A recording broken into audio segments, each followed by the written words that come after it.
achieve this particular success. And that's what Henry David Thoreau has to say about, the quote for today right here on Business Today. I'll be back with the business news. Stay here.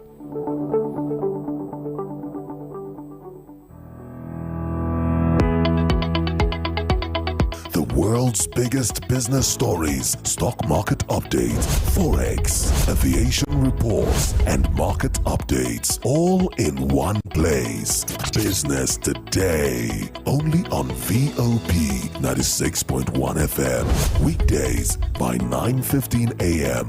Don't miss it.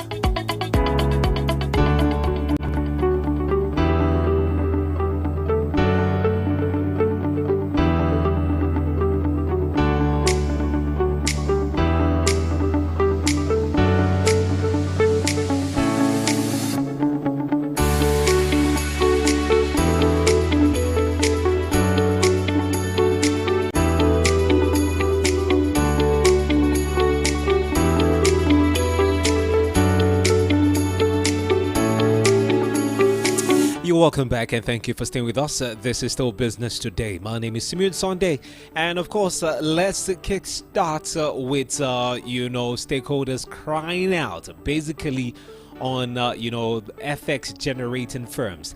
And let's talk about this particular report where stakeholders are now seeking incentives for forex generating firms. That is one of the key business news for today. And basically, to prevent business collapse arising from the lingering foreign exchange challenges, operators have stressed the need for the government to provide fiscal incentives to sectors that attract foreign exchange into the country.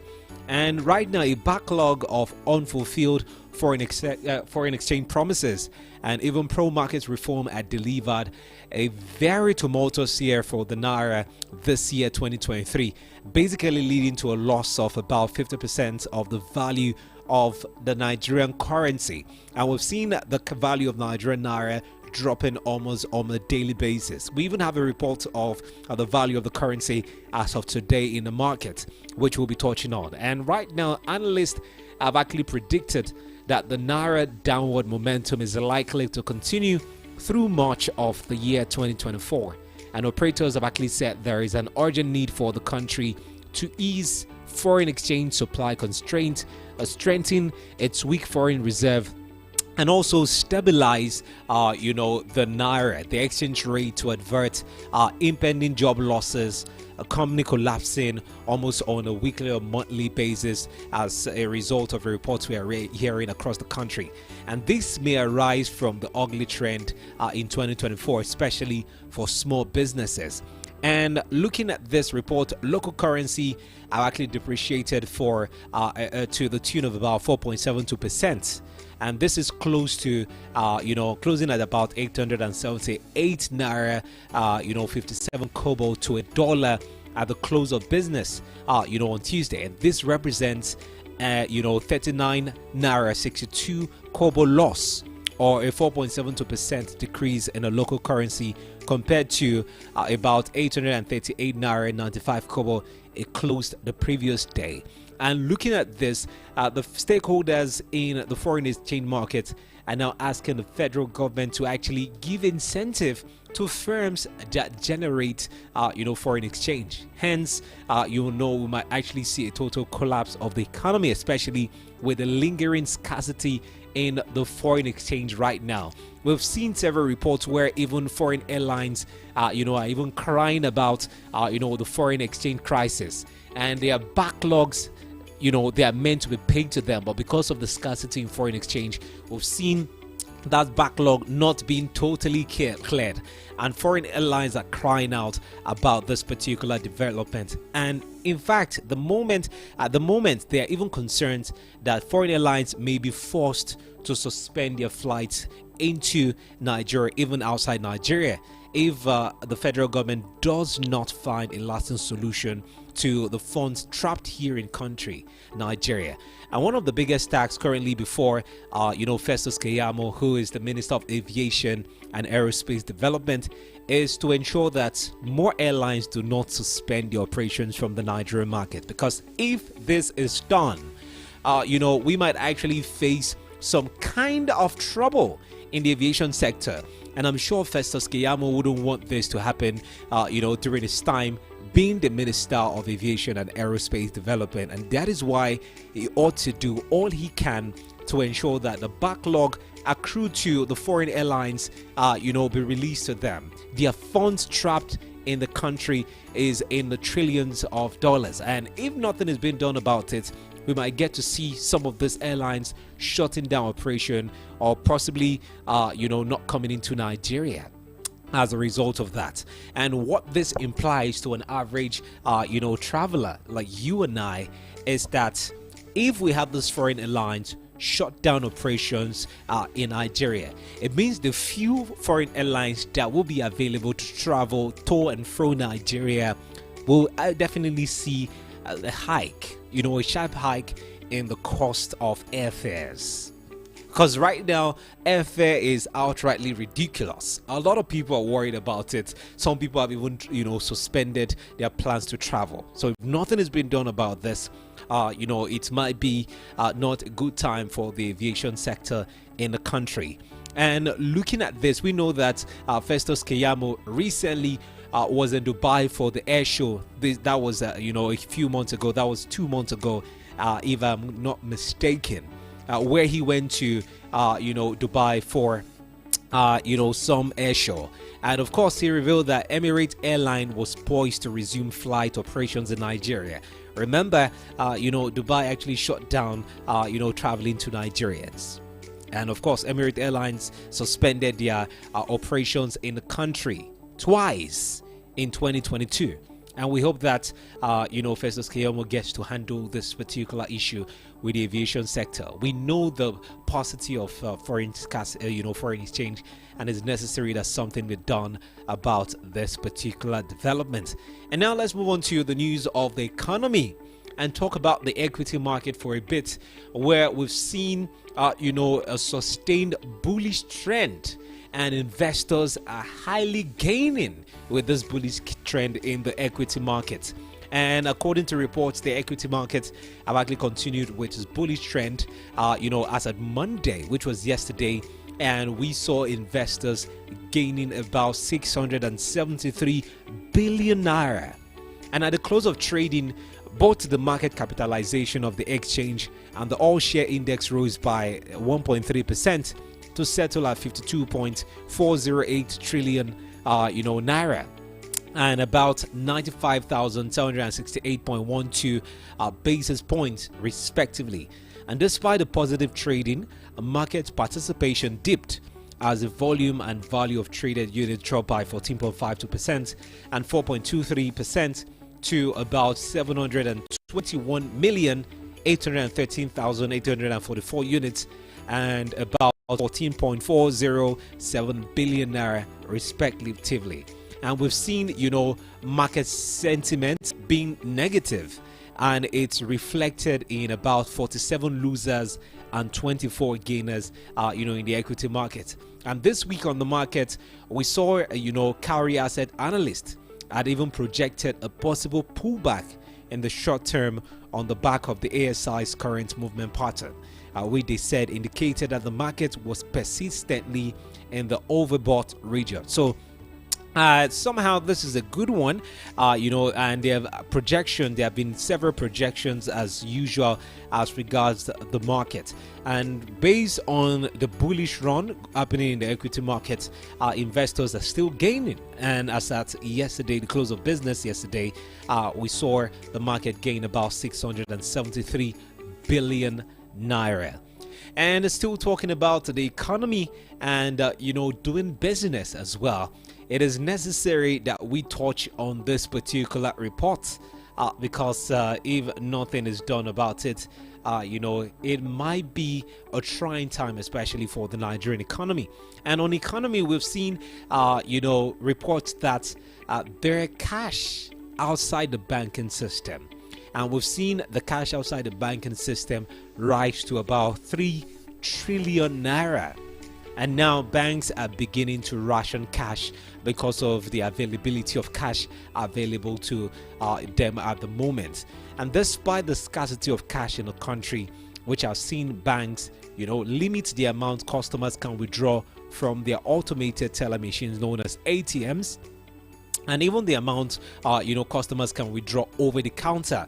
The latest data from the central bank have actually shown that nearly all the currency in circulation is already outside banks.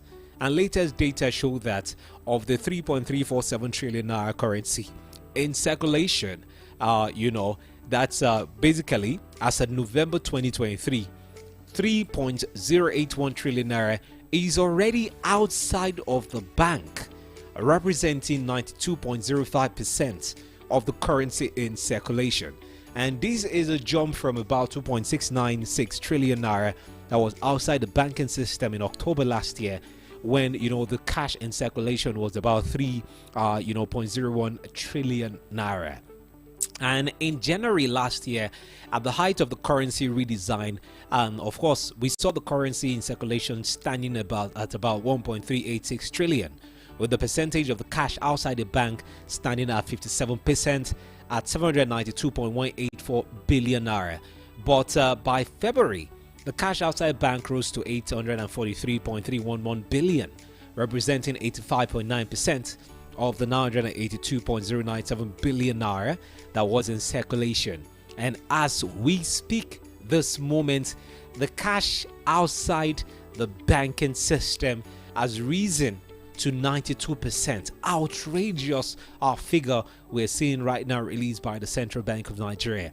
And this have actually caused a cash crunch, in the system, and banks are rationing. Now, if you go to, the ATMs of certain banks, you even see non-card holders of that particular bank you're withdrawing from.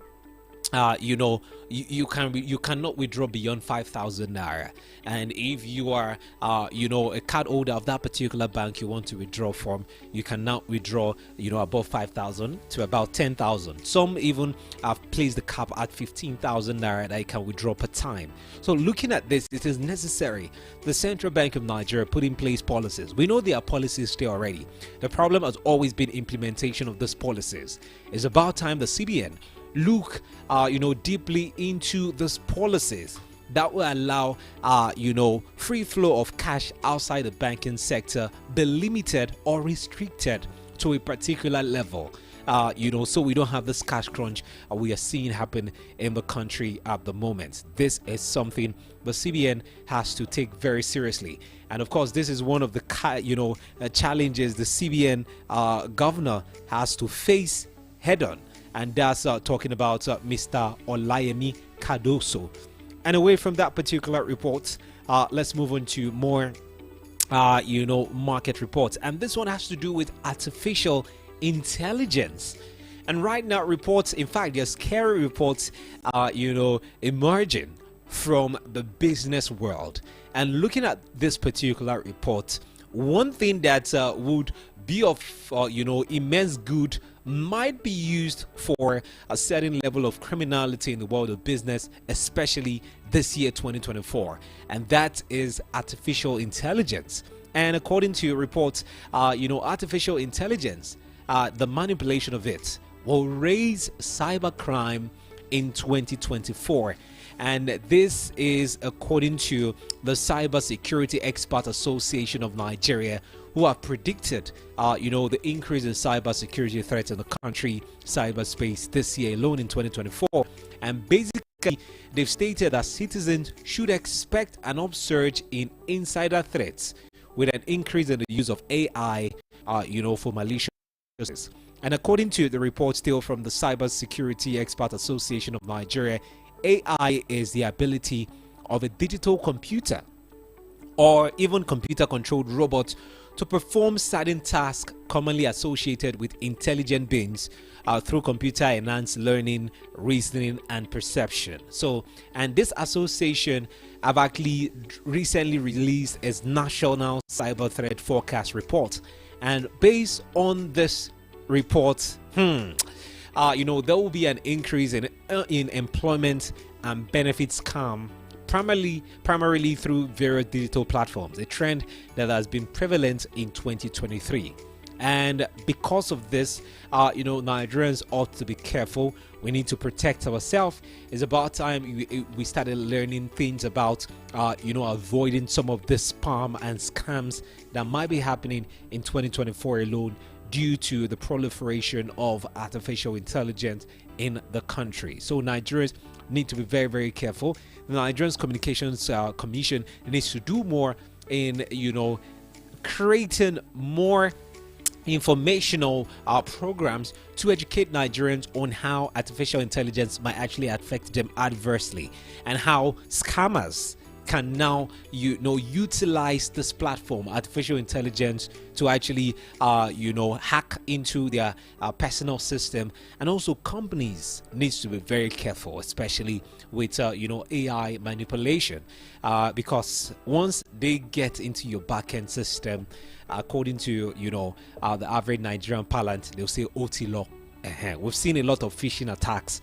We've seen personalized malwares. We've seen automated large-scale attacks, and we've even seen sophisticated social engineering attacks happening in the past year, 2023. It might, or according to this report, it will get worse in 2024, as a lot of some of these elements who manipulate AI can now use it to hack and get into your system. So we need to be very, very careful about this particular one.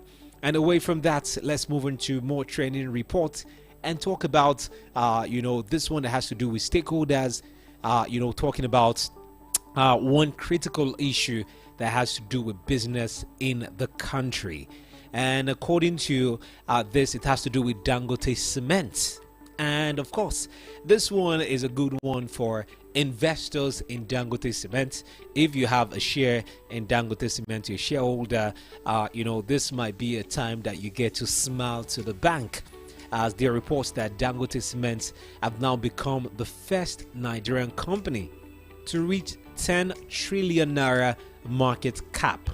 Yes, this means the company, the Dangote Cement PLC's shares, has gained almost 10% today, to close with a share price of 592 naira 60 kobo, thus reaching a market cap of about 10 trillion 095 billion naira, becoming the first Nigerian company to hit the historic milestone.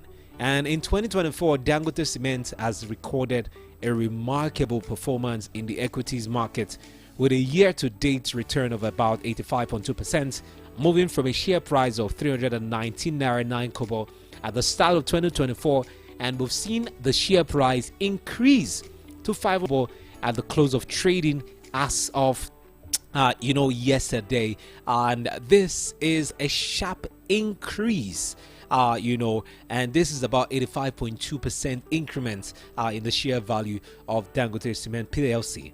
And right now, the company has recorded capital gains to the tune of 4.644 trillion naira, as its share price has appreciated, from 5.4 trillion naira at the start of the year to 10.095 trillion as of January 2022. Imagine that in the space of about 22 days of 2024 already, we've seen a sharp increment in the share price of Dangote Cement. And what you should know about this is that as at the end of 2023, Dangote Cement ranked the third on the list of companies with the highest market capitalization in the Nigerian exchange, behind Airtel Africa and MTN Nigeria, with market caps at about 7 trillion naira and 5.5 trillion respectively. However, we've seen the company has now outperformed the likes of Airtel Africa, the likes of MTN Nigeria, that at the end of the year 2023 were on the top of the market ranked, or businesses or companies ranked in the market capitalization of the NGX. So now Dangote Cement PLC is now number one, and this is a great one. And of course, based on this, a lot of people have actually said that a particular billionaire buying into the shares of Dangote Cement could have or would have been the reason why we see an astronomical increase in the share value of Dangote Cement. Recently, we all know, for those who don't know, let me bring it to you, that Otedola businessman Femi Otedola, actually bought into Dangote shares. Yes, in case you don't know that, now you know. And of course, in an official statement, given reason for his recent acquisition of Dangote Cement shares, we've actually seen part of the excerpt of the statement made by Femi Otedola on why he had to buy shares from Dangote Cement.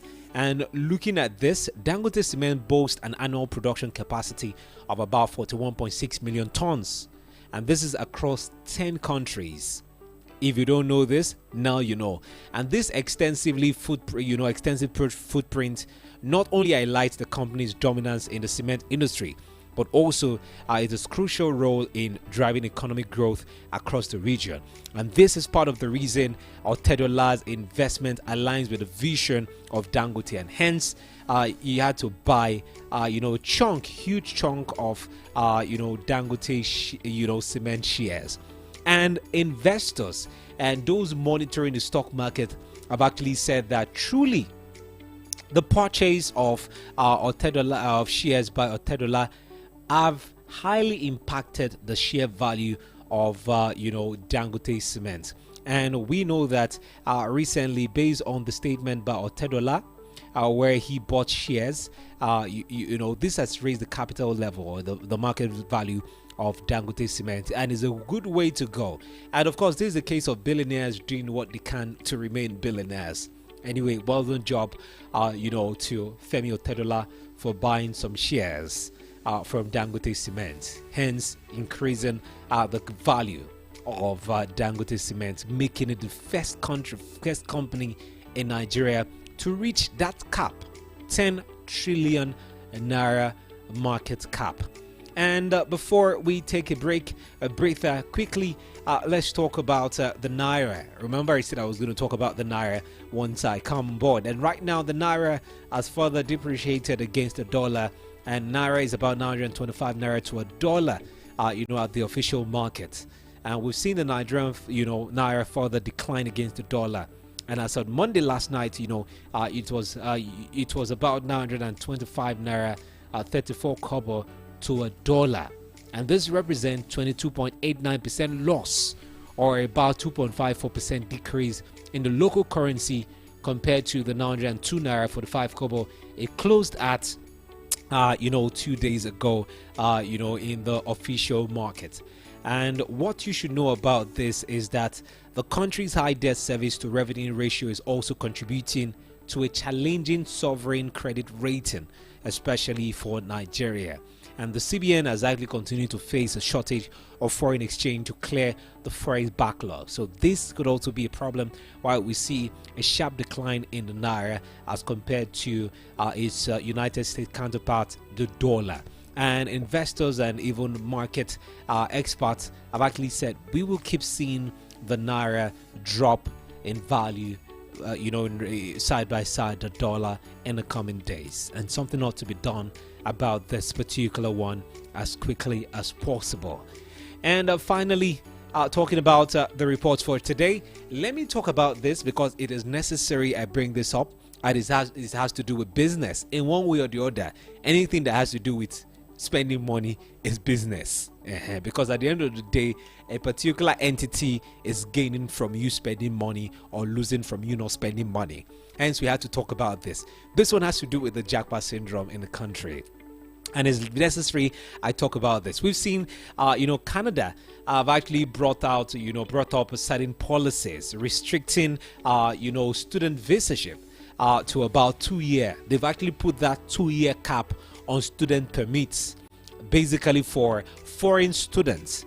And for those who do not really understand what this means for Nigerians who are hoping to travel to Canada to get an education, even though most of us know the reason why some Nigerians are leaving the shores of the country via the education route. But let me get to explain this to you so you get to know, the 2-year, cap policy by Canada.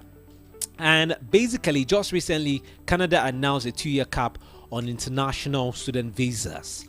And according to a statement released by, the Canadian authorities. They mentioned that they had to do this to maintain a sustainable level of temporary residence in Canada, as well as to ensure that there is no further growth in the number of international students in Canada for 2024.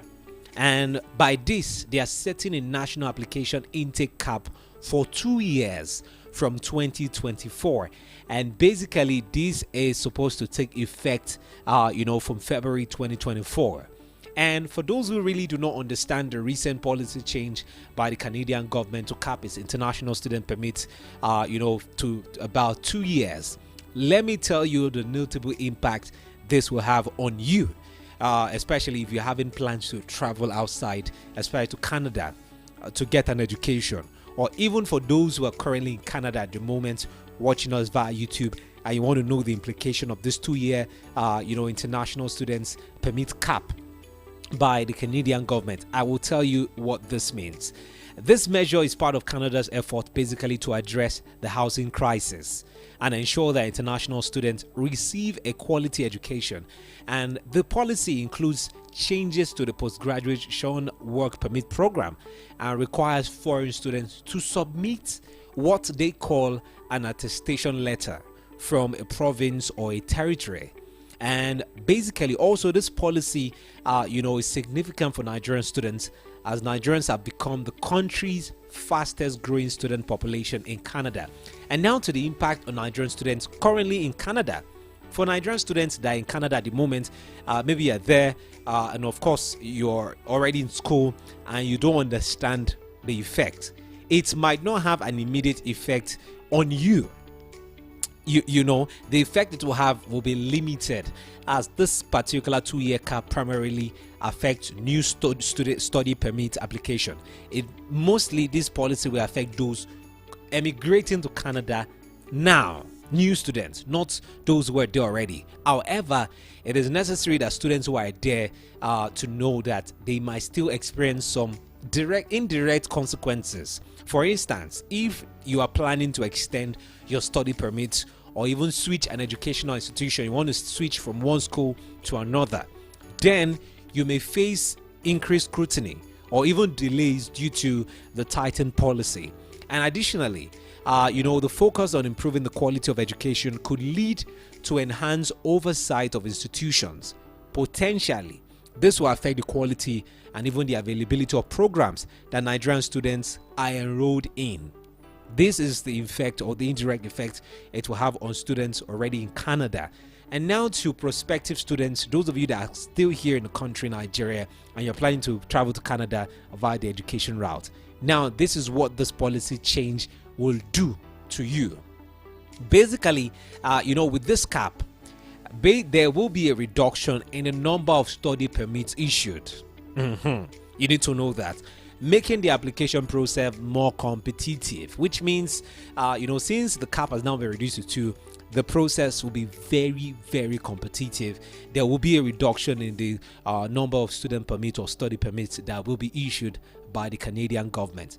And now Nigerian students may actually face increased challenges in securing a study permit, especially if they intend to enroll in colleges that have been identified as providing inadequate services at high cost. So for those of you that want to school in these schools in Canada, and the Canadian government has actually identified that these schools are now not even providing enough service to you as a student, but they are charging you highly, you might actually have difficulty accessing study permit because of this particular challenge. And also, this policy shift might actually lead to more stringent requirements and a more thorough vetting process for study permit application. So now we might see the process for acquiring a study permit become a bit more cumbersome for Nigerians and also foreign students. Basically, I'm trying to relate this with Nigerians because it has to do with us, basically. And there are other broader implications of this new policy. This policy is not basically targeted specifically at Nigerian students, or it's necessary we state this, but it forms a part of a more comprehensive approach by the immigration, the Canadian immigration and international education. Basically, this could affect the overall experience of international students in Canada. And a broader implication this also have is that it includes aspects like housing availability. There are less houses available. There's housing crisis in Canada, and hence that's why the study 2-year cap has been placed by the Canadian government, so we see more houses available so as to reduce or mitigate the issue of housing crisis happening in Canada at the moment. So, and for Nigerians who are here who plan to travel outside abroad, it is necessary that you keep reading and researching if you are planning to study in Canada, so you get more information on the latest development and requirements for international students by the Canadian government. You can also keep listening to Business Today so you can get more information on all of this right here on the show. And of course, this brings us to the wrap of this segment of the morning ride called Business Today. And of course, hope you actually learned something or two, especially for those of you traveling or planning to japa to Canada. You know that there are more stringent measures put by the Canadian government. Of course, from now until 10:50 is about 50 minutes of non-stop music. I'll be back at the top of the hour to officially say my byes and hand over to the afternoon train. Fresh Talk will be here in a bit. That's from 11 o'clock. Stay with us. This is Voice of the People 96.1. And remember to subscribe to our YouTube page, Voice of the People Abuja. That is the YouTube page. Feel free, ensure you actually subscribe to our YouTube page and follow us on all our social media platforms. If you have any inquiry or request you want to make, feel free to send it to our WhatsApp number via the number 0700 010 961 961 070 0700 010 961. My name is Simeon Sunday. Stay with us. This is still the morning ride with me, and now we'll be right back in a bit.